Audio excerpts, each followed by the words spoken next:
പിതാവിൻ്റെയും പുത്രൻ്റെയും പരിശുദ്ധാത്മാവിൻ്റെയും നാമത്തിൽ ആമേൻ. എൻ്റെ പ്രിയപ്പെട്ടവർ, ഇന്ന് മെയ് 31 മാതാവിൻ്റെ കടച്ച ദിവസം, ഞായറാഴ്ച. അമ്മേ പരിശുദ്ധ അമ്മേ, അമ്മേ പരിശുദ്ധ ദൈവമാതാവേ, കൃപാസനത്തിലൂടെ ഞങ്ങളുടെ ദേശത്തിനും അമ്മ മധ്യസ്ഥം തേടി തന്ന എല്ലാ അനുഗ്രഹങ്ങൾക്കും കൃപകൾക്കും ഞങ്ങളിപ്പോൾ ഹൃദയം നിറഞ്ഞ നന്ദി പറയുന്നു. അമ്മേ പരിശുദ്ധമ്മേ ദൈവമാതാവേ, 2004 ഡിസംബർ 7 ഉച്ചകഴിഞ്ഞ് 2:30 കൃപാസനത്തിൽ സംഭവിച്ച അമ്മയുടെ പ്രത്യക്ഷപ്പെടലിനെ കുറിച്ച് സമർപ്പിച്ചിരിക്കുന്ന പഠനരേഖകളുടെ മേൽ സഭാത്മകമായ പഠനം ആരംഭിക്കുവാൻ ഞങ്ങൾ പ്രാർത്ഥിക്കുന്നു. അമ്മേ പരിശുദ്ധമേ, ഭൂസ്വർലോകങ്ങളുടെ രാജ്ഞിയായ അങ്ങേയ്ക്ക് ഭൗമസംരക്ഷണത്തിനായി പ്രപഞ്ചപ്രകൃതിയെ തന്നെ തിരുസഭ പ്രതിഷ്ഠിക്കുവാൻ ഈ പ്രത്യക്ഷീകരണം വഴി ഇടയാക്കണമേ. പരിശുദ്ധമേ, ജപമാല മാതാവേ, സകല കൃപാസനം പ്രാർത്ഥനയോടും ചേർത്ത് ഞങ്ങളിപ്പോൾ പ്രാർത്ഥിക്കുന്ന ഈ കുടുംബത്തിന്റെ പ്രത്യേക നിയോഗം പറ മക്കളെ.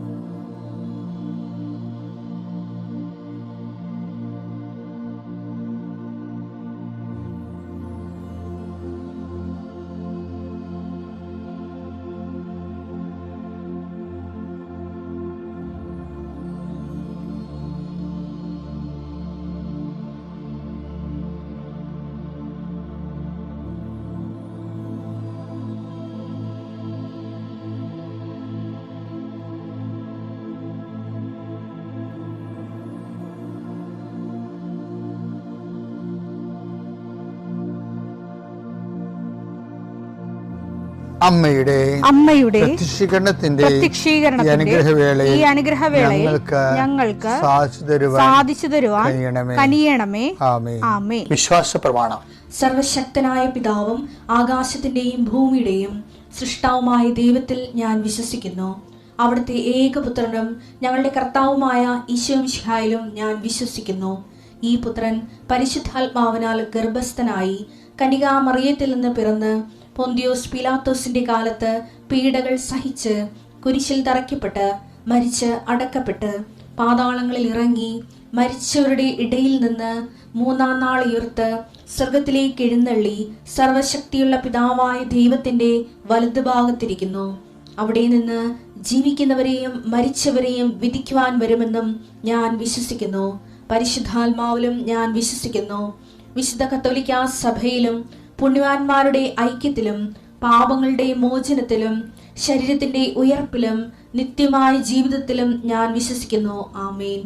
സുഖസ്ഥനായ ഞങ്ങളുടെ പിതാവേ, അങ്ങയുടെ നാമം പൂജിതമാകണമേ. അങ്ങയുടെ രാജ്യം വരണമേ. അങ്ങയുടെ തിരുമനസ് സ്വർഗത്തിലെ പോലെ ഭൂമിയിലും ആകണമേ. അന്നു വേണ്ടുന്ന ആഹാരം ഇന്ന് ഞങ്ങൾക്ക് തരണമേ. ഞങ്ങളോട് തെറ്റ് ചെയ്യുന്നവരോട് ഞങ്ങൾ ക്ഷമിക്കുന്നത് പോലെ ഞങ്ങളുടെ തെറ്റുകൾ ഞങ്ങളോടും ക്ഷമിക്കണമേ. ഞങ്ങളെ പ്രലോഭനത്തിൽ ഉൾപ്പെടുത്തരുതേ, തിന്മയിൽ ഞങ്ങൾ രക്ഷിക്കണമേ. ആമേൻ. നന്മ നിറഞ്ഞ മറിയമേ, സ്വസ്തി. കർത്താവ് അങ്ങയുടെ കൂടെ സ്ത്രീകളിൽ അങ്ങ് അനുഗ്രഹിക്കപ്പെട്ടവളാകുന്നു. അങ്ങയുടെ ഉദരത്തിൻ ഫലമായി ഈശോ അനുഗ്രഹിക്കപ്പെട്ടവനാകുന്നു. പരിശുദ്ധ മറിയമേ, തമ്പുരാന്റെ അമ്മേ, പാപികളായ ഞങ്ങൾക്ക് വേണ്ടി ഇപ്പോഴും ഞങ്ങളുടെ മരണസമയത്തും തമ്പുരാനോട് അപേക്ഷിക്കണമേ. ആമേൻ. കർത്താവേ, നിന്റെ ഉന്നതമായ നാമത്തിന് സ്വസ്ഥം ചെയ്യുന്ന കർത്താവെ, അങ്ങയുടെ മക്കൾ അവരുടെ ജീവനോപാധികൾക്ക് മാധ്യമമായ എല്ലാ രേഖകളും അവരുടെ കൈകളിലേക്ക് അവർ കൊണ്ടുവന്നിരിക്കുകയാണ്. കർത്താവ്, സർട്ടിഫിക്കറ്റുകളുണ്ട്, പ്രമാണങ്ങളുണ്ട്, പാസ്പോർട്ടുണ്ട്, പല അപേക്ഷകളുണ്ട് ഈശോയെ. ചില ഹോസ്പിറ്റലുകളിലും ചില സ്ഥാപനങ്ങളിലൊക്കെ കൊടുത്തിരിക്കുന്ന അപേക്ഷകൾ, അതിന് തീരുമാനങ്ങളില്ല. വീടിന് നമ്പറിട്ട് കൊടുക്കാം, വീണ്ടും നമ്പർ കിട്ടാൻ വേണ്ടി വില്ലേജ് ഓഫീസിൽ കൊടുത്തിരിക്കുന്നവരുണ്ട്, പഞ്ചായത്തിൽ കൊടുത്തിരിക്കുന്നവരുണ്ട്. പക്ഷെ ഇതൊക്കെ നമ്പറിട്ട് കിട്ടിയിട്ടില്ല. അതിൻ്റെ രേഖകളുണ്ട് ഞങ്ങളുടെ കയ്യിൽ. കാര്യം കർത്താവ് അടക്കത്തില്ലെന്ന് പറയുന്ന രീതിയിൽ റീസർവേക്ക് വെച്ചിരിക്കണം എന്നൊക്കെ പറഞ്ഞുകൊണ്ട് നമ്മളെ വിഷമിപ്പിക്കുന്ന രേഖകളുണ്ട്. നിങ്ങൾ ഓരോ സ്ഥലങ്ങളിലേക്ക് വിടാനുള്ള ജോബ് ആപ്ലിക്കേഷൻസ്, ജോലിക്ക് വേണ്ടിയുള്ള അപേക്ഷാ ഫോറങ്ങളുണ്ട് ഈശോയെ. കല്യാണ സർട്ടിഫിക്കറ്റുകൾ, അതുപോലെ തന്നെ കല്യാണക്കുറികൾ, ഇന്ന ദിവസങ്ങൾ കല്യാണം ഉള്ളത് കൊണ്ട് ആ കല്യാണം നടത്താനുള്ള കുറികൾ, ആൾക്കാർക്ക് കല്യാണക്കുറികൾ ഡിസ്ട്രിബ്യൂട്ട് ചെയ്യണമെന്ന് മുമ്പുള്ള ആദ്യത്തെ കുറികൾ, എൻ്റെ ഡിസ്ട്രിബ്യൂട്ട് ചെയ്ത് കഴിഞ്ഞുള്ള കുറികൾ എൻ്റെ മക്കൾ കയ്യിലെടുക്കുക. ഇപ്പോൾ പരിശുദ്ധ അമ്മ അതെല്ലാം ആസ്വദിക്കാൻ വേണ്ടി ഈശോയ്ക്ക് മധ്യസ്ഥം വഹിക്കേണ്ട സമയമാണ്. നിങ്ങളുടെ ആശുപത്രി ചീട്ടുകൾ, മരുന്നിൻ്റെ കുറിപ്പടികൾ, നിങ്ങളുടെ ടിക്കറ്റുകൾ, റെയിൽവേ ടിക്കറ്റ് ആകാം, പ്ലെയിനിൻ്റെ ടിക്കറ്റ് ആകാം, ടിക്കറ്റുകൾ കർത്താവ് നിൻ്റെ ഉന്നതമായ നാമത്തിന് സ്വസ്ഥം ചെയ്യുന്നു.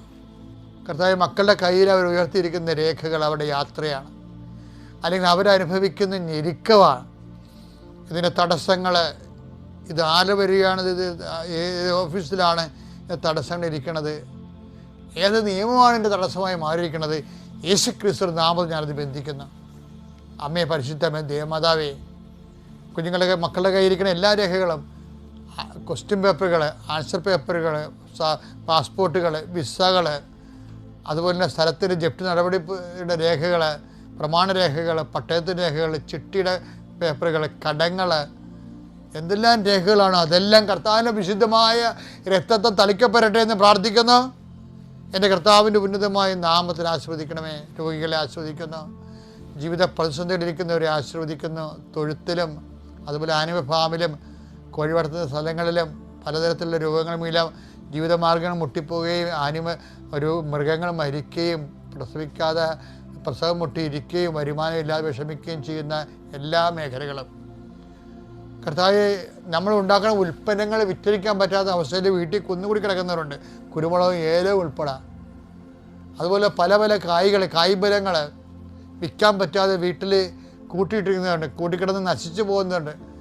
തർക്കപ്പുരയിടത്ത് തേങ്ങ മുളച്ച് കിടക്കുന്നവരുണ്ട്. കർത്താവേ, ആൾക്കാർക്ക് എടുക്കാൻ പറ്റാത്തത് കേസായി കിടക്കുന്നവരുണ്ട്. ഈശോയെ, അതിനെ മേലെല്ലാം എസക്കേൻ്റെ താഴ്വര, അസ്ഥികളുടെ താഴ്വര എന്ന പോലെ കർത്താവിൻ്റെ ആത്മാവ് ജ്വലിച്ചുകൊണ്ട് ബന്ധങ്ങൾ അഴിഞ്ഞു മാറട്ടെ പ്രാർത്ഥിക്കുന്നു. എൻ്റെ കർത്താവിൻ്റെ ഉന്നതമായ നാമത്തിൽ, സഭയുടെ അധികാരത്തിൽ, കുരിശിൻ്റെ അടയാളത്തിൽ, ദൈവത്തിൻ്റെ ശക്തിയാൽ നീ പോകുന്ന വഴികളിൽ സഞ്ചാരി മാതാവ്, സമയത്തിൻ്റെ അധികാരി, നിനക്ക് സന്ധിപ്പ് സമാധാനം നൽകട്ടെ, സൗഖ്യം നൽകട്ടെ. നിത്യം പിതാവും പുത്രനും പരിശുദ്ധാത്മാവായ സർവ്വീശ്വരെ നീക്കുവാമേൻ. എൻ്റെ പ്രിയപ്പെട്ടവരെ, പിന്നെ ഈ പാപത്തെക്കുറിച്ചുള്ള ഒരു കോൺസെപ്റ്റ് ഇല്ലേ, അപ്പോൾ നമ്മൾ കുമ്പസാരിക്കുമ്പോഴൊക്കെ നമ്മൾ കഴിഞ്ഞ കാലങ്ങളെ അഡ്രസ്സ് ചെയ്യണം. എപ്പോഴും അത് അഡ്രസ്സ് ചെയ്യേണ്ടതല്ല, അഡ്രസ്സ് ചെയ്യണം. പക്ഷേ അമിത പ്രാധാന്യം നമ്മുടെ ഭൂതകാലങ്ങൾക്ക് കൊടുക്കുന്ന ഒരു സമീപനമല്ല ഈശോയുടേത്. ഞാൻ പണ്ടൊരു ധ്യാനം കൂടിയായിരുന്നു, ഇൻ്റർ ജനറേഷൻ ഹീലിംഗ്. ഞാൻ എൻ്റെ ഇടവകയെ ആ ധ്യാനം നടത്തിച്ചതാണ്. ഞാനവിടെ വന്നും പോയി നിൽക്കുകയായിരുന്നു. എനിക്കത് ഉൾക്കൊള്ളാൻ ഇത്തിരി അതിപ്പോൾ നമ്മുടെ ആന്തരിക സൗഖ്യം പോലെ തന്നെയാണ് അതിൻ്റെ അടുത്ത സെഷനായിട്ട് ഡെവലപ്പ് ചെയ്ത് വന്നതാണ് ഇൻ്റർ ജനറേഷൻ ഹീലിംഗ്. തലമുറ അന്തരധ്യാനം, ആന്തര സൗഖ്യം. അല്ല, തലമുറകളിൽ എവിടെയെങ്കിലും എന്തെങ്കിലും പാപം വന്ന് പോയിട്ടുണ്ടെങ്കിൽ അത് നമ്മളെ ബാധിക്കും എന്നുള്ളൊരു കോൺസെപ്റ്റ് ഉണ്ടല്ലോ, ബിബ്ലിക്കൽ കോൺസെപ്റ്റാണ്. അത് ഈ പിതാക്കന്മാർ പച്ചമുന്തിരിങ്ങ തിന്നു, മക്കളുടെ പല്ല് പൊളിച്ചെന്നൊരു വചനമില്ലേ എന്ന് ഇനി ആരും പറയത്തില്ല എന്നാണ് കിടക്കണത്. പക്ഷെ അത് അത്ര ആരും പറയത്തില്ല. പിതാക്കന്മാരുടെ പച്ചമുന്തിരിങ്ങ തിന്ന് മക്കളുടെ പല്ല് പൊളിച്ച്. അപ്പോൾ ഇൻ്റർ ജനറേഷൻ ആരെങ്കിലും പാവം ചെയ്തിട്ടുണ്ടെങ്കിൽ നമ്മളത് ബാധിക്കുമെന്നുള്ളതിന് അമിത പ്രാധാന്യം കൊടുക്കുകയാണ്. അതിൻ്റെ പേരിൽ എന്തെല്ലാം തരത്തിലുള്ള പുതിയ തടവറകൾ സൃഷ്ടിക്കുന്ന ആൾക്കാർ, പുതിയ ആത്മീയ തടവറകൾ സൃഷ്ടിക്കുന്നതിന് അത് സഹായിച്ചിട്ടുണ്ട്. അപ്പോൾ മനുഷ്യൻ ഒരിക്കലും ഇങ്ങനെ എന്തെങ്കിലും സംഭവിച്ചു കഴിയുമ്പോൾ ഒരു അപ്പാപ്പന്മാരുടെ കാലത്ത് കൊല്ലും കൊലയാണ് ഉണ്ടായിരുന്നാണ് പറയണത്.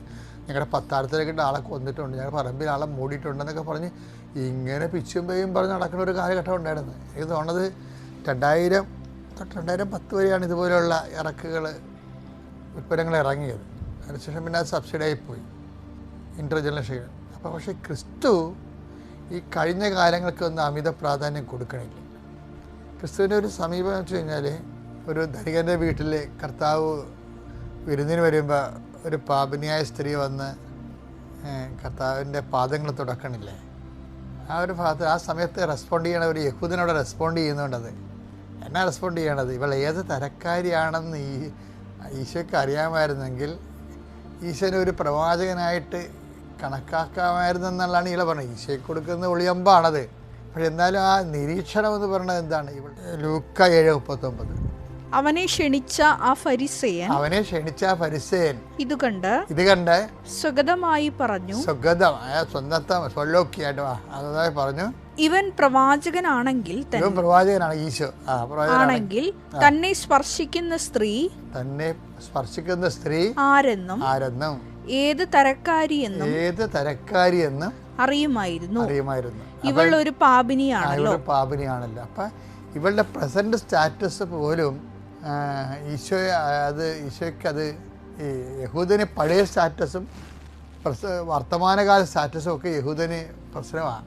പക്ഷേ ഈശോ ഈ ഭൂതകാല ചങ്ങലകളിൽ നിന്നും വർത്തമാനകാല ചങ്ങലകളെയും അമിത പ്രാധാന്യം കൊടുക്കാതെ ആണ് ഈശോ ഭാവി എന്ന് വെച്ചാൽ ഈ ഭൂതകാലത്തും വർത്തമാനത്തും നമുക്ക് തിരുത്താവുന്ന ഒരു പരിധിയുണ്ട്.